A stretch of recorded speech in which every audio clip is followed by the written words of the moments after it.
बिस्मिल्लाहिर्रहमानिर्रहीम। आज का हमारा टॉपिक है बियोलॉजिकल मेथड, यानी वो तरीक़ाकार जिसके ज़रिए हम बियोलॉजिकल प्रॉब्लम को हल करते हैं। बियोलॉजी के अंदर हम मुख्तलिफ़ तरह के प्रॉब्लम उठते हैं, जैसे कोरोना वायरस हमारे लिए एक बहुत बड़ा प्रॉब्लम खड़ा हुआ, तो उस कोरोना वायरस को हल करने के लिए जो मेथड इस्तेमाल किया गया उसे बियोलॉजिकल मेथड बोलते हैं। क्यों? क्योंकि वो बियोलॉजी के रिलेटेड हुआ, ठीक है। यानी वो साइंटिफिक मेथड जो बियोलॉजिकल प्रॉब्लम्स को हल करने के लिए इस्तेमाल किया जाए उसे हम बियोलॉजिकल मेथड बोलते हैं, ठीक है। तो इसके 4 बड़े स्टेप्स होते हैं। कोई भी बियोलॉजिकल प्रॉब्लम को हल करने के लिए हम 4 बड़े स्टेप लेते हैं। सबसे पहले हम किसी चीज़ का ऑब्जर्वेशन करते हैं, फिर हम उससे हाइपोथेसिस बनाते हैं, हाइपोथेसिस से फिर हम थ्योरी बनाते हैं, थ्योरी से फिर हम साइंटिफिक लॉ बनाते हैं। ये इस तरह स्टेप बाय स्टेप हम किसी न किसी बियोलॉजिकल प्रॉब्लम को हल करते हैं। जब कोई चीज़ का साइंटिफिक लॉ बन जाता है तो फिर वो किताबों में लिख दिया जाता है और उसे बिल्कुल ट्रुथ माना जाता है, बिल्कुल सच्चा माना जाता है। जैसे फिजिक्स के अंदर आपने लॉ पढ़े हैं, केमिस्ट्री के अंदर पढ़े हैं, बियोलॉजी के अंदर आपने मुख्तलिफ लॉ पढ़े हैं। जब कोई चीज़ का लॉ बन जाता है तो वो फिर बुक के अंदर लिख दिया जाता है और उसे हर सूरत सही तस्वर किया जाता है। जैसे फिजिक्स के अंदर Newton first law, Newton second law, Newton third law, gravitational law, ये फिजिक्स के अंदर पढ़े हैं। केमिस्ट्री के अंदर हमने बॉयल्स लॉ पढ़ा है, चार्ल्स लॉ पढ़ा है, मुख्तलिफ तरह के लॉज हमने पढ़े हैं। बियोलॉजी के अंदर 2 किस्म के लॉज हैं, Hardy-Weinberg law, Mendel's law of inheritance, ये और भी लॉज हैं, ठीक है। कहने का मतलब है कोई भी बियोलॉजिकल प्रॉब्लम खड़ा हुआ, कोई भी मसला खड़ा हुआ, उसे हल करने के लिए साइंसदानों ने ये 4 बड़े कदम उठाए। जब साइंसदान इस तरह चलते चलते इस कदम पे पहुंचे, कोई लॉ बन गया तो उसे किताबों में लिख दिया गया, ठीक है। तो हम सबसे पहले कोई ना कोई बियोलॉजिकल प्रॉब्लम तो नहीं लेते, लेकिन उसको हल करने के लिए तरीक़ेकार के जो 4 स्टेप हैं उन्हें हम तरतीब से पढ़ते हैं। सबसे पहले ऑब्जर्वेशन कैसे किया जाता है। मसला कोरोना की वबा आई, उससे सबसे पहले ऑब्जर्व किया गया, ठीक है। ऑब्जर्व कैसे करते हैं हम 5 सेंसेस इस्तेमाल करते हैं। सबसे पहले अगर कोई चीज़ देखने की है तो हम उसे देखते हैं। कोरोना वायरस को हमने किसी न किसी माइक्रोस्कोप के नीचे रख के हमने उसे सबसे पहले विजन की देखा, उसके बाद उसकी हेयरिंग करते हैं। अगर कोई मशीनरी के पुर्जे की हम अपना ऑब्जर्वेशन कर रहे हैं तो उसकी आवाज़ सुनते हैं, ठीक है। स्मेल, अगर कोई चीज़ सूंघने वाली है तो सूंघते हैं। जैसे हम लेबॉर्ट्री के अंदर केमिकल्स इस्तेमाल कर रहे होते हैं तो उसकी स्मेल सूंघते हैं। कोई खाने वाली चीज़ है तो उसका टेस्ट करते हैं, टच करते हैं। यानी ये वो 5 चीज़ें हैं जिनके ज़रिए हम ऑब्जर्वेशन करते हैं, ठीक है। ये 5 सेंसेस हैं। वैसे ऑब्जर्वेशन हम 2 तरह के करते हैं, एक होता है क्वांटिटेटिव ऑब्जर्वेशन, एक होता है क्वालिटेटिव ऑब्जर्वेशन। ये अहम 3 शॉर्ट क्वेश्चन है, ठीक है। वैसे बियोलॉजिकल मेथड लॉन्ग क्वेश्चन है और इस लॉन्ग क्वेश्चन में तारीफ लिख के आपने ये 4 बड़े स्टेप सारे लिखने हैं, लेकिन इसमें क्वालिटेटिव और क्वांटिटेटिव ये शॉर्ट क्वेश्चन है, अहम 3, ठीक है। तो अब क्वांटिटेटिव क्वालिटेटिव ऑब्जर्वेशन में हम फ़र्क पढ़ने लगे हैं। मैं एक मिसाल से आपको समझाना चाहता हूँ कि आपके पास एक गिलास में शहद है, यानी शहद जो शहद की माखी होती है, ठीक है। एक गिलास में शहद है, दूसरे गिलास में पानी है। आपको पता है शहद जो होती है वो वज़नी होती है, ज़्यादा वज़न रखती है, और पानी जो होता है वो हल्का होता है, ठीक है। अगर हम 1 लीटर पानी लें और 1 लीटर शहद लें तो वो कहते हैं अगर 1 लीटर पानी का वज़न 1000 ग्राम है और शहद का वज़न 1400 ग्राम है, वैसे अंदाज़े के मुताबिक 1400 ग्राम लिखा है, ठीक है। अगर हमने इसकी क्वांटिटी मतलब होता है मिकदार, अगर इसकी मिकदार बता दी, क्वांटिटी बता दी, तो ये है क्वांटिटेटिव ऑब्जर्वेशन। अगर हमने उसकी क्वालिटी यानी खसूसियत तो बता दी, खसूसियत किस तरह, मतलब शहद जो है वो पानी से ज़्यादा वज़नी है, लेकिन उसकी मिकदार नहीं बताई, सिर्फ खसूसियत बताई, तो उससे क्वालिटी कहते हैं, ठीक है। इससे क्या बोलते हैं, क्वालिटी मतलब खसूसियत बताना, क्वांटिटी मतलब उसकी मिकदार बताना, ठीक है। ये जो क्वांटिटेटिव ऑब्जर्वेशन होते हैं, ये मैंने आपको वैसे मिसाल दिया, लिखनी नहीं है। वैसे जो क्वांटिटेटिव ऑब्जर्वेशन होते हैं वो मोर एक्यूरेट होते हैं। एक्यूरेट क्यों होते हैं, यानी ज़्यादा दुरुस्त माने जाते हैं। दुरुस्त इसलिए कि पूरी मिकदार दी जाती है। ये लेस एक्यूरेट होते हैं, इनको मेजर किया जा सकता है। जैसे मैंने 1 लीटर पानी को मेजर किया, 1000 ग्राम निकला, शहद को मेजर किया, 1400 ग्राम निकला, लेकिन इनको मेजर नहीं किया जा सकता, ठीक है। ये अपना इन टर्म ऑफ नंबर, यानी नंबरों की सूरत में इन्हें रिकॉर्ड किया जा सकता है, नंबर की सूरत में लिखा जा सकता है, इन्हें नंबरों की सूरत में रिकॉर्ड नहीं किया जा सकता। ये 3 बड़े फ़र्क थे, more accurate, less accurate, measurable, not measurable, can be recorded in term of number, can not be recorded in term of number. ये आपने पूरे फिक्रे की सूरत में लिखना है। जैसे मेजरेबल का फिक्रा किस तरह बनेगा, quantitative observations can be measured, ठीक है, these can not be measured, ठीक है, दीज आर नॉट मेजरेबल।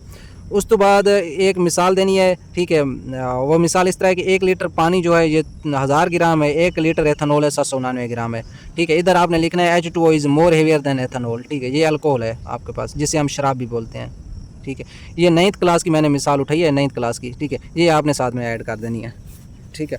अब आगे हम पढ़ते हैं, ऑब्जर्वेशन हमने पढ़ लिया, ठीक है। ऑब्जर्वेशन की तारीफ पढ़ी, ठीक है, कि ये 5 सेंसेस के ज़रिए अपना ऑब्जर्वेशन किया जाता है। उसके बाद क्वालिटेटिव और क्वांटिटेटिव ऑब्जर्वेशन में हमने फ़र्क पढ़ा। अब हम पढ़ने लगे ऑब्जर्वेशन से हम हाइपोथेसिस कैसे बनाते हैं, ठीक है। वो कहते हैं कि जब हम ऑब्जर्वेशन से कोई हाइपोथेसिस बनाते हैं तो हम सबसे पहले जो ऑब्जर्वर होता है जिसने ऑब्जर्वेशन किया होता है वो जो भी ऑब्जर्वेशन करके बैठा होता है उसे अरेंज करता है। किस तरह अरेंज करता है? In the form of data की सूरत में उसे अरेंज करता है और एक स्टेटमेंट देता है, एक बयान देता है अपनी एक लाइन की सूरत में। ठीक है, उसने मुख्तलिफ तरह का ऑब्जर्वेशन किया ऑब्जर्वर ने और उसे अरेंज दिया डेटा की फॉर्म में और एक स्टेटमेंट, एक बयान जारी किया जिसे हम हाइपोथेसिस बोलते हैं। ठीक है, ये टेंटेटिव एक्सप्लेनेशन ऑफ ऑब्जर्वेशन भी होती है। ठीक है, ये तारीफ भी लिख सकते हैं, ये 9th क्लास की तारीफ है। अपना ऑब्जर्वेशन की तहकीक तलब, वजाहत को हम हाइपोथेसिस बोलते हैं। ठीक है, टेंटेटिव होता है तहकीक तलब, जिसकी अभी तहकीक करनी हो, तहकीक तलब। एक्सप्लेनेशन होते हैं वजाहत, यानी ऑब्जर्वेशन की तहकीक तलब जो वजाहत है, जिसकी अभी वजाहत करनी है, उसे हाइपोथेसिस बोलते हैं। हाइपोथेसिस बनाते हुए हमने 2 मेथड इस्तेमाल किए हैं, या हम डिडक्टिव रीजनिंग का मेथड इस्तेमाल करते हैं या इंडक्टिव रीजनिंग का मेथड इस्तेमाल करते हैं। ये 2 बड़े मेथड हैं कोई भी हाइपोथेसिस बनाने के लिए। ठीक है, हमने ऑब्जर्वेशन से हाइपोथेसिस बनानी है, उसमें 2 बड़े मेथड हम पढ़ रहे हैं। जो डिडक्टिव रीजनिंग है, डिडक्टिव होता है डिड्यूस करना, डिड्यूस मतलब रेड्यूस करना। ठीक है, रेड्यूस मतलब होता है कम करना, मतलब ज़्यादा चीज़ें हैं, ज़्यादा चीज़ों में से कम करना।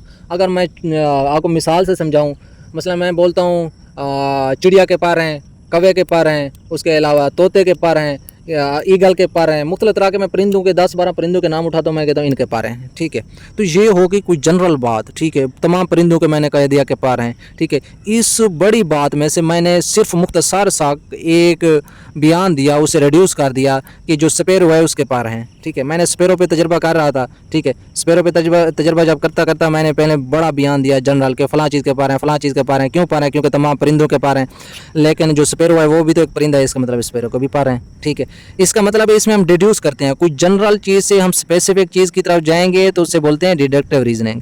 अगर स्पेसिफिक चीज़ से जनरल चीज़ की तरफ जाएंगे तो उससे हम बोलते हैं इंडक्टिव रीजनिंग। ठीक है, कैसे? जैसे मैं बोलता हूँ तमाम परिंदों के पर हैं। ठीक है, ये बहुत बड़ा बयान हो गया, परिंदे तो बहुत से हैं, लेकिन मैंने कहा इस बहुत से यानी जनरल आम बयान में से मैंने एक स्पेसिफिक चीज़ उठाई, स्पैरो। मैंने कहा स्पैरो एक परिंदा है, तो क्योंकि सारे परिंदों के पर हैं तो फिर स्पैरो के भी पर होने चाहिए। ठीक है, ये मैंने बहुत बड़े परिंदों में से एक स्पेसिफिक चीज़ को डिड्यूस कर लिया। जैसे मैं बोलता हूँ तमाम जो पौधे हैं वो फोटोसिंथेसिस करते हैं, फोटोसिंथेसिस के लिए लाइट ज़रूरत है। ठीक है, ये एक बहुत बड़ा बयान हो गया। इसमें से मैंने एक छोटा सा पोर्शन उठाया, मैंने कहा मेरे पास एक पौधा है, मैंने उसे डार्क में रख दिया, अंधेरे में रख दिया, तो उसने ग्लूकोज नहीं बनाई। ग्लूकोज क्यों नहीं बनाई? क्योंकि उसे लाइट की ज़रूरत थी, लाइट डार्क में होती नहीं है, अंधेरे में कहाँ रोशनी आ गई। ठीक है, इंडक्टिव रीजनिंग में हमने कोई स्पेसिफिक से बहुत बड़ा बयान दे दिया, एक मखसूस चीज़ को हमने बढ़ा चढ़ा के बयान कर दिया। जैसे मखसूस चीज़ थी एक स्पैरो, स्पैरो को हमने कहा पर हैं, लेकिन हमने इसको मज़ीद आगे बढ़ा दिया, चीज़ को कम करने की बजाय हमने बढ़ा दिया। कैसे बढ़ाया? मैंने कहा क्योंकि स्पैरो बर्ड्स है, इसका मतलब है तमाम परिंदों के पर हैं, इसका मतलब क्रॉ के भी पर हैं, ईगल के भी पर हैं, पैरेट के भी पर हैं। हमने मुख्तलिफ इस तरह के परिंदों के नाम लेते गए और बात को बढ़ाते गए कि इनके पर हैं। ठीक है, अगरचे बात निकली थी एक स्पेसिफिक स्पैरो से, लेकिन बात आगे आहिस्ता आहिस्ता बढ़ती गई, यानी जनरल होती गई। ठीक है, इससे बोलते हैं इंडक्टिव रीजनिंग। ठीक है, वैसे हाइपोथेसिस को एक और वे भी है बनाने का, मुख्तलिफ तरह के वेज़ हैं, और लेकिन मेन जो हैं ये 2 वेज़ हैं। ठीक है, और भी तरीक़ों से हाइपोथेसिस बन सकती है। उसमें हम इंट्यूशन या इमेजिनेशन, अपना कोई ख्याल बयान करते हैं। एस्थेटिक प्रेफरेंस, हम कोई ना कोई प्रेफर कर देते हैं चीज़ को। ठीक है, रिलीजियस या फिजियोलॉजिकल फ़िलासफ़िकल आइडियाज़, कोई मजहबी या फ़िलासफ़िकल हम आइडियाज़ डाल देते हैं। कोई चीज़ का कंपेरिजन करते हैं, एक चीज़ को दूसरी चीज़ से कंपेयर कर देते हैं। हम कोई एक चीज़ को डिस्कवर कर रहे होते हैं, लेकिन कोई चीज़ दूसरी मिल जाती है। ठीक है, किसी दूसरी चीज़ को डिस्कवर कर रहे हैं तो कोई और चीज़ मिल जाती है। बाई चांस किसी चीज़ का डिस्कवर हो जाना, वो भी हाइपोथेसिस में आ जाता है। ठीक है, ये 5 बड़े मेथड हैं। ये भी शॉर्ट क्वेश्चन में पूछे जाते हैं कि हाइपोथेसिस को बनाने के मुख्तलिफ मेथड कौन सी हैं, तो ये 5 नाम लिख देने हैं। ठीक है, ये इंडक्टिव और डिडक्टिव रीजनिंग ये भी शॉर्ट क्वेश्चन में आता है। सिर्फ हाइपोथेसिस को भी बाज़ औक़ात लॉन्ग क्वेश्चन में दे देते हैं। अब हमने पहले ऑब्जर्वेशन पढ़ा, ऑब्जर्वेशन से हमने हाइपोथेसिस बनाई। हाँ, हाइपोथेसिस को टेस्टेबल यानी जायकेदार बनाने के लिए हम इफ़ एंड देन इस्तेमाल करते हैं। ठीक है, कैसे? If all birds have wings then sparrow is a bird and sparrow has a wing. ठीक है, इफ़ एंड देन इस्तेमाल कर दिया। ठीक है, हमने हाइपोथेसिस से अब बनानी है थ्योरी। अब क्या बनानी है? थ्योरी। वो कहते हैं कोई भी हाइपोथेसिस जिसे हम बार बार टेस्ट करें। ठीक है, उसे बार बार टेस्टेड किया जाए, लेकिन वो झूठी साबित ना हो, फाल्सीफाइड ना हो जाए। तो जब झूठी साबित नहीं होगी तो उसे हम सपोर्ट करेंगे, उसे वेल सपोर्टेड किया जाएगा और उस थ्योरी को एक्सेप्ट कर लिया जाएगा। उस हाइपोथेसिस को एक्सेप्ट कर लिया जाएगा। जिस हाइपोथेसिस को बार बार टेस्ट करके सपोर्ट करके एक्सेप्ट कर लिया जाए, अब उसे हम थ्योरी बोलते हैं। अब थ्योरी से बनेगा लॉ। लॉ किस तरह बनता है? थ्योरी को जब थ्योरी बन जाती है तो साइंसदान सोचते हैं अब थ्योरी से अगला स्टेप लॉ बनने का है। अगर इस साइंसदान जो तजर्बा कर रहा है इसने थ्योरी से लॉ बना लिया तो इसके तो किताबों में नाम आएगा, ये तो बहुत बड़ा मशहूर साइंसदान बन जाएगा। इससे हमारी शिकायत होगी कि हमने अभी तक कोई चीज़ को डिस्कवर नहीं की। इसलिए वो थ्योरी को चैलेंज के तौर पर लेते हैं। क्यों? क्योंकि उन्हें पता होता है कि अगला स्टेप लॉ बनने का है, इसलिए इसे चैलेंज के तौर पर लेके इसे इधर ही रद्द कर दें। ठीक है, और वो टेस्ट करते रहते हैं। ठीक है, साइंटिस्ट इसे चैलेंज के तौर पे लेते हैं और बहुत ज़्यादा कोशिश करते हैं कि किसी तरह इसे डिसअप्रूव करें, इसकी थ्योरी को रद्द कर दें, कहीं ला ना बन जाए। लेकिन अगर थ्योरी फिर भी ज़िंदा रही और सपोर्ट की गई एक्सपेरिमेंटल एविडेंसेस से, जो साइंसदान तजर्बा कर रहे थे उनके एक्सपेरिमेंटल सबूत आ गए, तो ये फिर ला बन जाती है। साइंसदान जिन्होंने ला बनाए, एक है हार्डी-वेन बर्गला, एक है Mendel law of inheritance. Hardy-when एक साइंसदान का नाम है, उसने अपने नाम पे ला रखा, मेंडल ने अपने नाम पे ला रखा। इसी वजह से तो साइंसदान कोशिश करते हैं कि किसी तरह इसे चैलेंज के तौर पे लेके इसे रद्द कर दें, क्योंकि उन्हें पता होता है कि अगर इस साइंसदान ने ला बना लिया तो ये अपने नाम पे ला आगे मशहूर कर देगा। ठीक है, और हम पीछे रह जाएंगे। ठीक है, ये अपना बियोलॉजिकल मेथड यहाँ तक कंप्लीट हो गया। जब ला बन जाता है तो बियोलॉजिकल मसला हल हो जाता है। ठीक है, ये लॉन्ग क्वेश्चन एक हो गया। एक और लॉन्ग क्वेश्चन है इस चैप्टर का। ठीक है, वो है biology and the surface of Mankind, यानी बियोलॉजी इंसानियत की खिदमत कैसे करती है। ये तो बहुत ज़्यादा चीज़ें आप इसमें लिख सकते हैं कि बियोलॉजी फलां इंसान की खिदमत करती है, लेकिन मैं मेन चीज़ें बताने लगा हूँ। एक होता है प्लांट ब्रीडर। ठीक है, प्लांट ब्रीडर वो साइंसदान होते हैं जो पौधों की नस्ल बढ़ाते हैं। वो क्या करते हैं, वो ऐसे पौधे बनाते हैं जिनके अंदर डिजीज़ रेजिस्टेंस होती है, यानी बीमारियों के खिलाफ मुज़ाहमत होती है, और वो पौधे हाई यील्ड यानी ज़्यादा पैदावार देते हैं, और ऐसी वैरायटीज़ ऑफ प्लांट तैयार करते हैं। तकरीबन ज़्यादातर गंदम और मकई की ऐसी वैरायटीज़ तैयार हो चुकी हैं जो पैदावार भी ज़्यादा देती हैं, जिनको अंदर बीमारी के खिलाफ रेजिस्टेंस भी होती है। जो ऐसे काम करते हैं उन्हें प्लांट ब्रीडर बोलते हैं। और एनिमल ब्रीडर क्या करते हैं, वो भी मज़ीद बेहतर से बेहतर वैरायटीज़ बनाते हैं, जैसे काऊ की वैरायटीज़ बन गई, शीप की बन गई, चिकन की बन गई। कैसे काऊ की कैसे बन गई, अब ऐसी भी गाय हैं जो 10 से 12 किलो अपना दूध देती हैं, इससे पहले गाय ऐसी नहीं थी। तो ये किन की मेहनत है, सारी की सारी एनिमल ब्रीडर की है। पोल्ट्री ब्रीडर आ गए जो फार्मी मुर्गियां बनाते हैं, उनसे वो तेज़ रफ्तार, सस्ता और वाइट गोश्त हासिल करते हैं। अपना क्विक मतलब अगर देसी मुर्गी है तो वो साल में बड़ी होती है, लेकिन वो तकरीबन 2 महीनों में मुर्गी तैयार कर लेते हैं तेज़ तरीन। हाँ, जो देसी मुर्गी है वो 1000-1200 किलो होती है, लेकिन ये तकरीबन 400-500 किलो मिल जाता है। इसका मतलब सस्ता गोश्त मिल गया, और देसी मुर्गी की निस्बत इसका गोश्त होता भी वाइट कलर का है। तो इसका मतलब है जो पोल्ट्री ब्रीडर हैं ये 3 बड़े काम करते हैं। Quick, cheap and white meat हमें प्रोवाइड करते हैं। हाँ, जेनेटिक इंजीनियरिंग एक तकनीक है जिसमें मैंने आपको पहले बताया था। ठीक है, इसमें ट्रांसजेनिक प्लांट बनाए गए हैं, यानी ऐसे पौधे जिनके अंदर डीएनए जो है किसी और पौधे का डाल दिया गया हो। कैसे, मसलन एक हमारे घर में बेरी थी, ठीक है, वो छोटे छोटे बेर उठाती थी। ठीक है, हमने उसके अंदर सेब वाले जीन डाल दिए तो वो अब बेरी सेब का फल उठाने लगेगी। ठीक है, मतलब उसके अंदर डीएनए अगर चेंज कर दिया एक प्लांट के अंदर तो वो ट्रांसजेनिक प्लांट बन गया। ठीक है, एक इस तरीके से क्लोनिंग होती है। मसलन जो हम किसी दरख्त को पेवंद करते हैं, क्या करते हैं उसमें हम पेवंद के ज़रिए हम सेक्शुअल रिप्रोडक्शन करते हैं या एसेक्सुअल, हम नर और मादा की तमीज़ नहीं करते, बल्कि ये क्लोनिंग होता है। क्लोनिंग कैसे होता है, production of genetically identical copies of organism by asexual reproduction. ठीक है, ये एसेक्सुअल रिप्रोडक्शन के ज़रिए जिसमें नर और मादा की तमीज़ नहीं होती। मसलन आपने फूल गुलाब की कलम लगा दी, आपको नहीं पता वो गुलाब की कलम नर है या मादा। ठीक है, तो इसका मतलब है वो एसेक्सुअल रिप्रोडक्शन है। ठीक है, इसके अंदर हम आइडेंटिकल कॉपीज़ बनाते हैं। आइडेंटिकल कॉपीज़ का मतलब है फूल गुलाब की कलम लगाएंगे तो फूल गुलाब ही उगेगा। ठीक है, तो ये production of genetically identical copies of organism पे ये sexual reproduction is called cloning. Cloning ये शॉर्ट क्वेश्चन है, इसकी तारीफ याद कर लेनी है अच्छी तरह से। टिश्यू कल्चर भी एक टेक्निक है, इसके ज़रिए भी हम मुख्तलिफ तरह के पौधे उगाते हैं। ठीक हो गया, अब हम पढ़ने लगे हैं बियोलॉजिकल कंट्रोल ऑफ डिजीज़। मसलन हम फंगीसाइड यानी फंजाई को मारने वाले, इंसेक्टिसाइड यानी इंसेक्ट को मारने वाले, पेस्टिसाइड यानी पेस्ट को मारने वाली मुख्तलिफ तरह के केमिकल इस्तेमाल करते हैं, मसलन स्प्रे करते हैं। लेकिन वो जो पेस्टिसाइड फंगीसाइड जो स्प्रे होती हैं वो हार्मफुल होती हैं, वो इन्वायरमेंट को गंदा कर देती हैं। तो इससे बचने के लिए साइंसदानों ने बियोलॉजिकल कंट्रोल का मेथड इस्तेमाल किया। इसमें हम ऑर्गेनिज्म को इस्तेमाल करते हैं। मसलन एक बीमारी थी एफिड कोई एक वायरस था, बीमारी थी जो वॉलनट ट्री को लग जाती थी। वॉलनट एक ख़ास किस्म का ट्री है, उसको ये एफिड की बीमारी लग जाती थी। तो साइंसदानों ने कहा कि बजाय हम इस पे केमिकल का छिड़काव करें, अगर केमिकल का छिड़काव करेंगे तो माहौल आलूदा होगा। उन्होंने एक वास्प बनाया है। वास्प एक पैरासाइट है, यानी एक जानदार है। ठीक है, और ये वास्प उस एफिड को जाके निगल लेता है। जब उससे निगल लेता है एफिड को तो वॉलनट ट्री की बीमारी ख़त्म हो जाती है। ये होता है बियोलॉजिकल कंट्रोल ऑफ डिजीज़। आपने ये याद रखना है कि एफिड को ख़त्म करने के लिए वास्प इस्तेमाल किया जाता है। वास्प एक जानदार है जो एफिड को निगल लेता है। और एक किस्म की टेक्निक थी हाइड्रोफोनिक कल्चर टेक्निक, ठीक है। हाइड्रो होता है पानी, हाइड्रो होता है पानी, ठीक है। कल्चर टेक्निक, इसमें हम ना किसी बर्तन में पानी डालते हैं, उसके अंदर मिनरल डाल देते हैं, उसके अंदर न्यूट्रेंट डाल देते हैं, जो जो पौधे को न्यूट्रेंट ज़रूरी होते हैं, पोटाशियम, कैल्शियम, जो जो चीज़ें ज़रूरी होती हैं, ऑक्सीजन, वो सब के सब उस पानी के अंदर मिक्स करके एक बर्तन में, उसी बर्तन के अंदर हम मिट्टी नहीं डालते बल्कि डायरेक्ट पौधा उगाते हैं, वो पौधा उगाता है। इसका फ़ायदा क्या होता है, ठीक है। एक वैसे जो हाइड्रोफोनिक फार्मर हैं वो इस तरह की काश्त नहीं करते, ठीक है, क्योंकि हर जगह एक बर्तन रखें, उसमें पानी डालें, उसमें न्यूट्रिएंट डालने पड़ते हैं थोड़े थोड़े वक्फे के बाद। तो इतनी मेहनत करने की बजाय डायरेक्ट मिट्टी में कोई पौधा लगाएं, वो उगाएगा, इतनी मेहनत करने की ज़रूरत क्या है।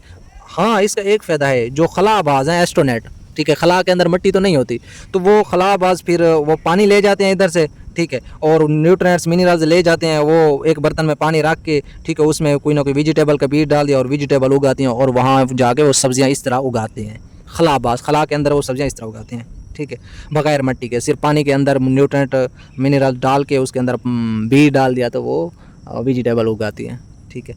एक है पास्चराइजेशन, आप खुश्क दूध इस्तेमाल करते हैं, खुश्क दूध चाहे साल साल पड़ा रहे ख़राब नहीं होगा, लेकिन वैसे दूध 2 दिन बाद ख़राब हो जाता है, तो इस तरीके को कहते हैं पास्चराइजेशन।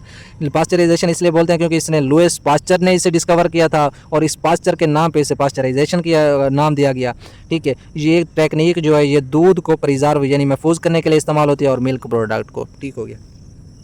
हाँ, बियोलॉजी का एक और बड़ा काम है, ये इंसान की खिदमत और किस तरह से कर रही है, ये ट्रीटमेंट में रेडियोथेरापी, कीमोथेरापी और जीन थेरापी, ये कैंसर का जो इलाज करते हैं ना, आपने मुख्तलिफ सुना होगा कि फ़लाँ बंदे को कैंसर है, उसने रेडियोथेरापी कराई, फ़लाँ बंदे ने कीमोथेरापी कराई, फ़लाँ ने जीन थेरापी कराई।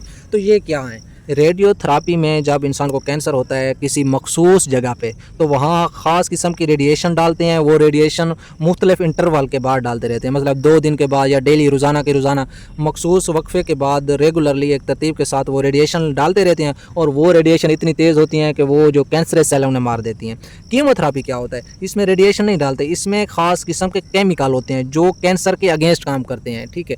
वो मसलन अगर ब्लड कैंसर है तो ब्लड तो पूरे जिस्म में है, पूरे जिस्म में तो हम रेडिएशन नहीं डाल सकते, तो फिर हम कहते हैं कीमोथेरापी, यानी खून के अंदर अगर कैंसर है तो खून के अंदर एक ऐसा केमिकल डालते हैं जो ब्लड के अंदर मौजूद कैंसर के सेल को वो केमिकल मार देता है, उसे एंटी कैंसर केमिकल बोलते हैं, इसे हो गया कीमोथेरापी, ठीक है। वैसे मेरे कज़न जो वकास है उसको हमने रेडियोथेरापी कराई थी, उसके दांत के अंदर कैंसर हुआ, हमने उस अपना लाहौर ले गए, लाहौर तकरीबन 1 मंथ उसे मुसलसल रेडिएशन लगती रही, वो माशाल्लाह ज़िंदा है, उसकी रेडियोथेरापी।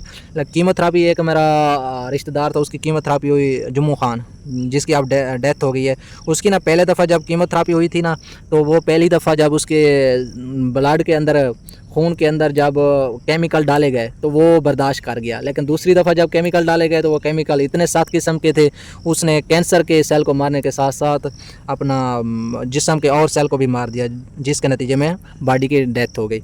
लेकिन ये दोनों चीज़ें ख़तरनाक हैं। रेडिएशन अगर जिस्म के नाजुक हिस्से पे पड़ गई तो जिस्म के नाजुक हिस्से को तबाह कर देती हैं, कीमोथेरापी के नतीजे में सेल के अपने हिस्से के कुछ सेल डेड हो जाते हैं। जीन थेरापी का ऐसा मामला है, ये न्यू टेक्निक है, इसके ज़रिए ना हम जीन जिस्म में डालते हैं, वो जीन्स खुद ब खुद ऐसे रेजिस्टेंस हार्मोन पैदा करते हैं जो उस कैंसर सेल को ख़त्म करते हैं, ठीक है।